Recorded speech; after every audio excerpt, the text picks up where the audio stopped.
Welcome to Frost Astrophotography.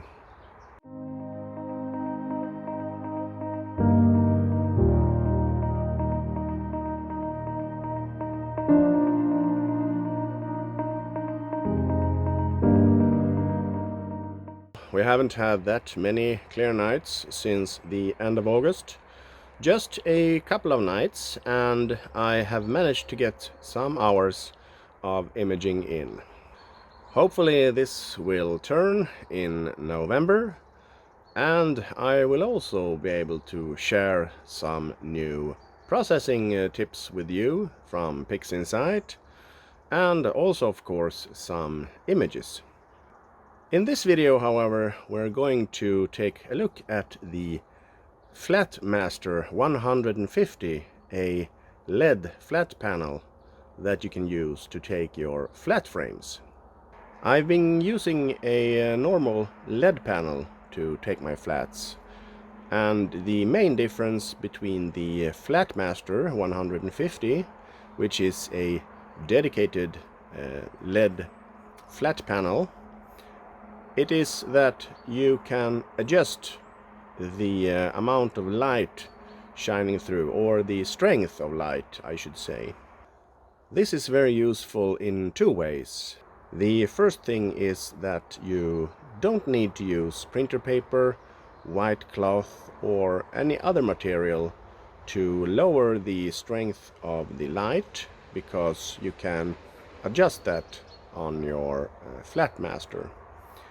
The other thing is that you can achieve an exposure time that is as low as possible for your different filters, and still get the correct amount of exposure, which means that you don't have to adjust the material to lower the light, or you don't need longer exposures than necessary, which of course takes up your time. One other major advantage is of course that you can remote control the Flatmaster 150, and that means that if you put it over your telescope or mount it in a way in your observatory that you can point your telescope to it, you can switch it on and off and adjust the light strength from remote. And you can also switch the light off to be able to use it to take your dark flats right after your flats. This is what is included in the Flatmaster 150 package.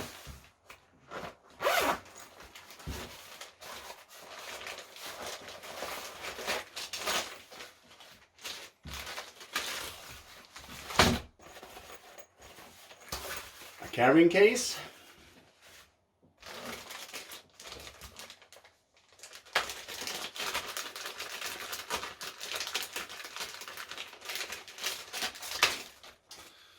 some instructions and information about other Pegasus Astro products.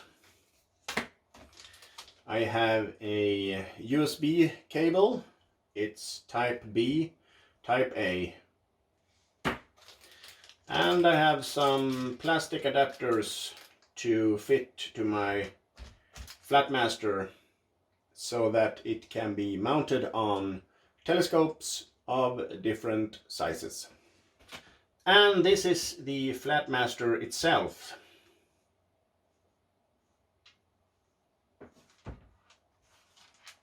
If you want to, you can use these plastic screws here and screw them on like this. This will let you adjust this to fit nicely over your telescope. But you can also just put this on your telescope like this if you have it positioned straight up. USB connector, and what I presume is a button to control it if you're not using it connected to your computer.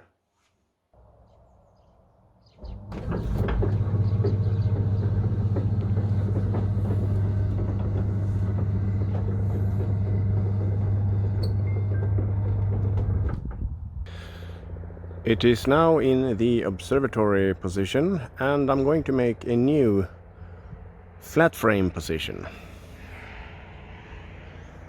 So I've unparked it and I'm going to move it manually into a flat frame position.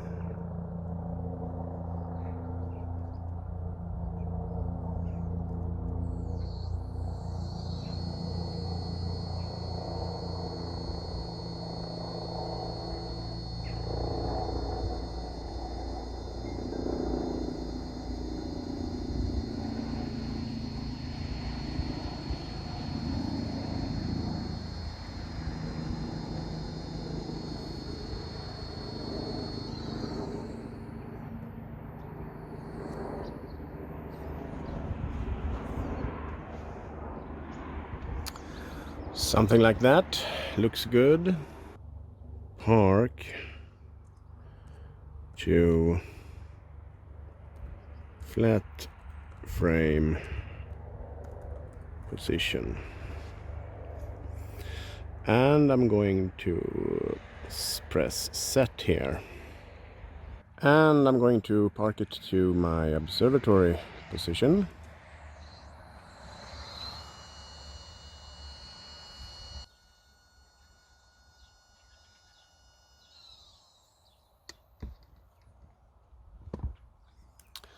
And finally I will unpark it and now test out my new flat frame position.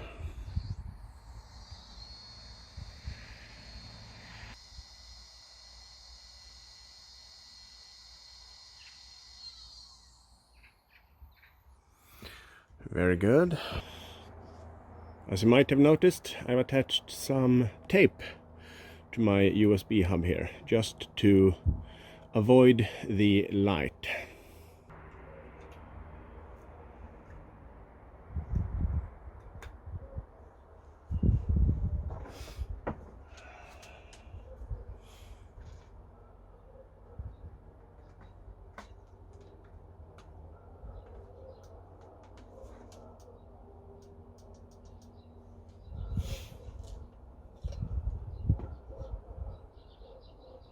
So the Flatmaster is attached to a USB hub on my telescope. This is not a permanent fixture, it's a cable that I will plug in when using it right now. And the panel is placed on top here. We are inside now at my computer in my office, and I have opened the Pegasus Astro website. I'm going to click Products, and I'm going to select Flat Panels,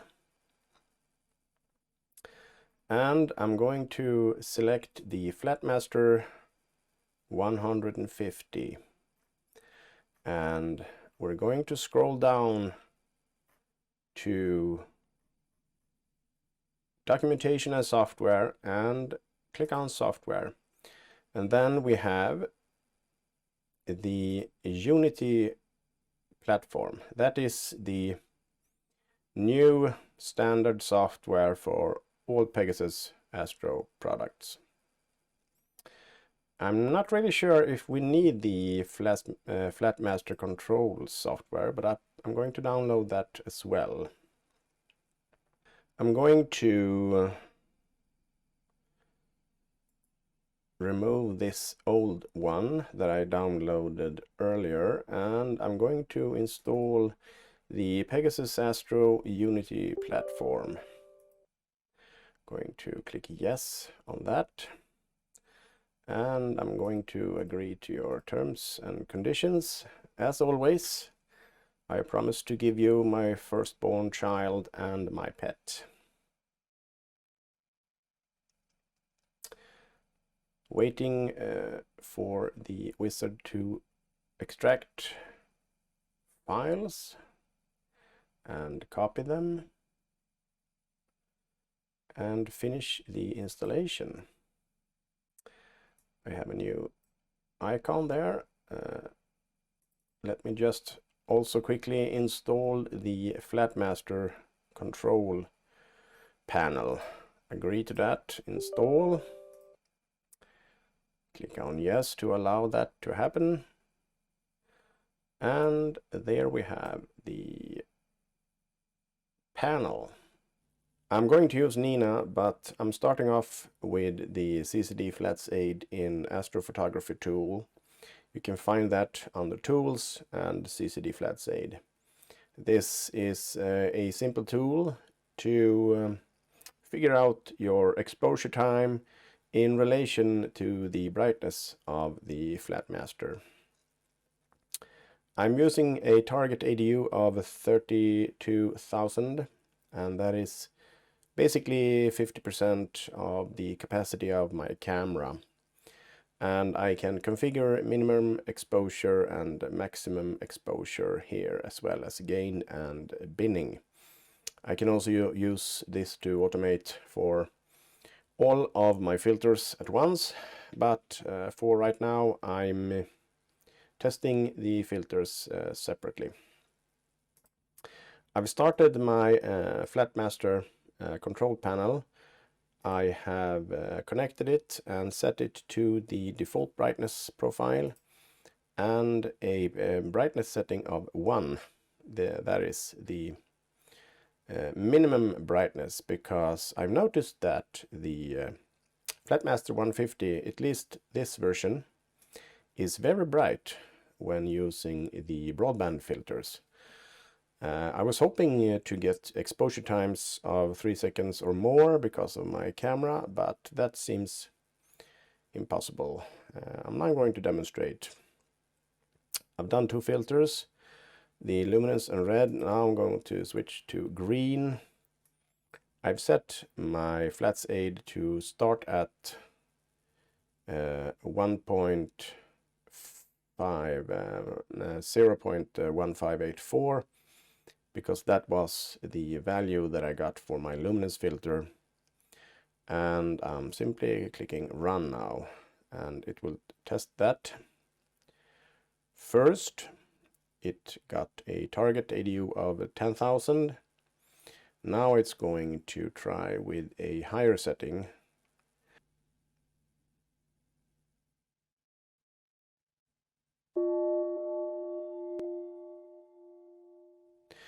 And now it reached its goal. As you can see here, I will allow for a 2% variance of this ADU range, and it found at 0.55524 seconds. So I'm going to type that in. 0.55524 seconds, and the Flatmaster is at brightness level 1. Just to shorten this, I'm going to set this to 2 seconds maximum. I'm going to switch to the blue filter, and I'm going to run it.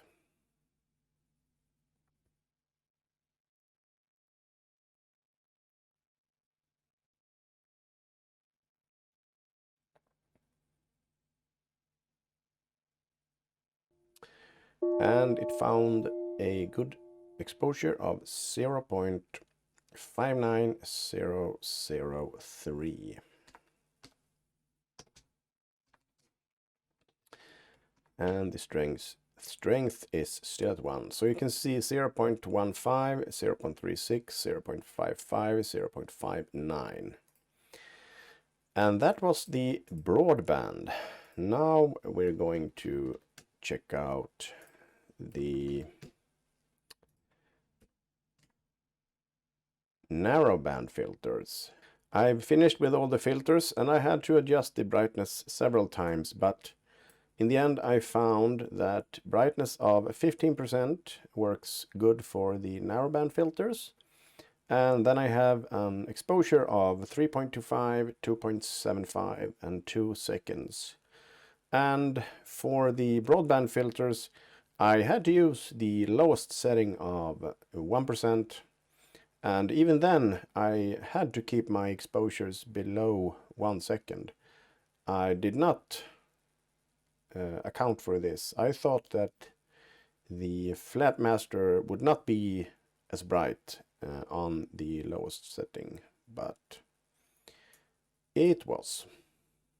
I'm in N.I.N.A right now, and I'm clicking on equipment and going to flat panel.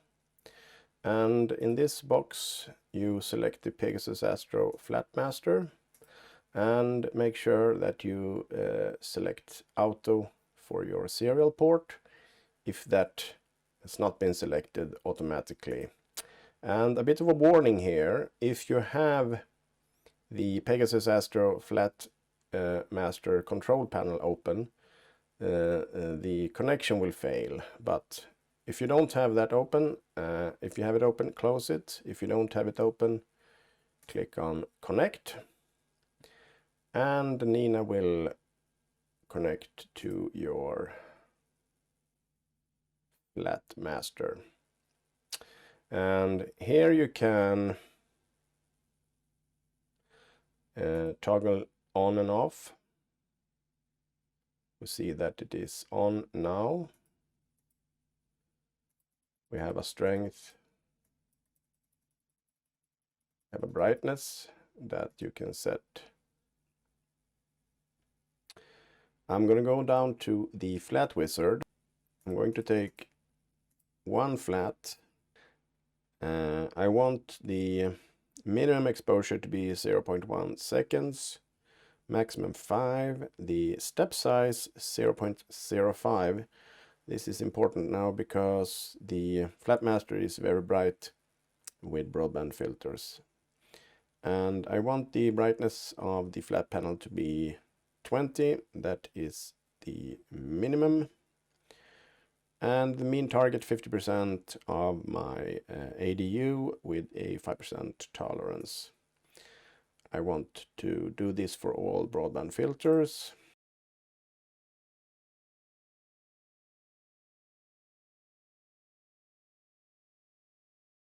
Now, I don't know if N.I.N.A can display the final settings.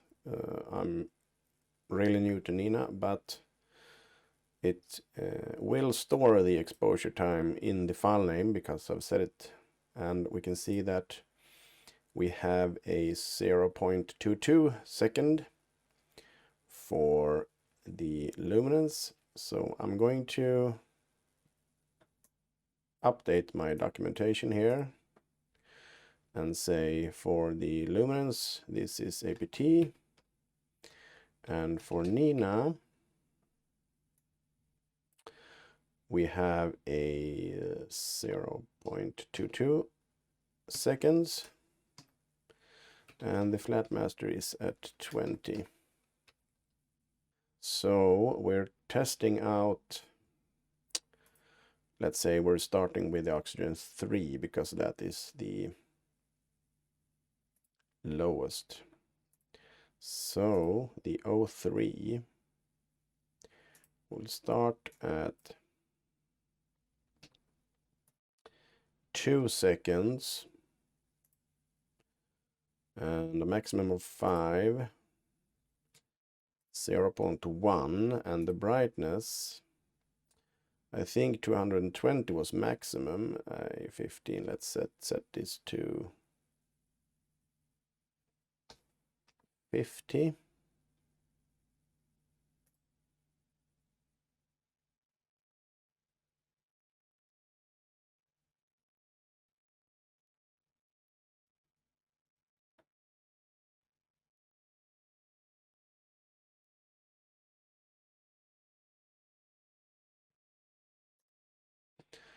And we got 2.19 seconds, so that was good.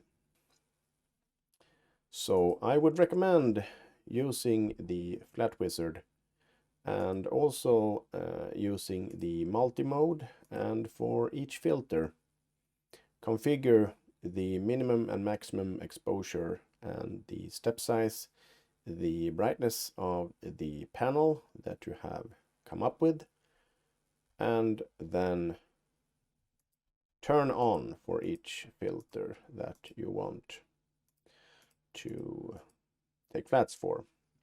You can also, if you want to, use the dynamic brightness setting. That will let you adjust the exposure time, and the brightness of your LED panel flat master will be adjusted for each. Now, I would say you can choose either, but I still consider the way of dynamic exposure to be more precise. I think it will be faster as well. The LED panel does not have to switch brightness levels between each attempt, even though it might be a delay that is not noticeable. The next thing that is an advantage with the flat wizard is that if you configure it to take dark flats at the same time, it will remember the settings for the flats and reuse that. If you run the flat wizard in between or do anything else, and then come back to this flat wizard and decide to take dark flats, it will not remember the exact settings of the flats, or the settings might have changed because you might have taken other flats in between. So I will suggest that you take the flats and the dark flats at the same time. If you take flats for several or all filters, the wizard will wait with the dark flats until all the flats have been taken, so you don't have to run out and cover the scope in between each filter, and that is a plus, of course. So to sum it up, when you have found the settings that the wizard probably will come up with, as I have in my notepad here, configure the minimum and maximum exposures to fit within those frames, and configure the brightness to correspond with the exposure. That will enable the flat wizard to find the correct settings really fast, and it will run through all the filters without prompting you to change any settings. Thank you so much for watching this video, and as always, if you like it, please give it a thumbs up and consider subscribing to my channel if you're not already a subscriber. Until the next video, I wish you have clear skies.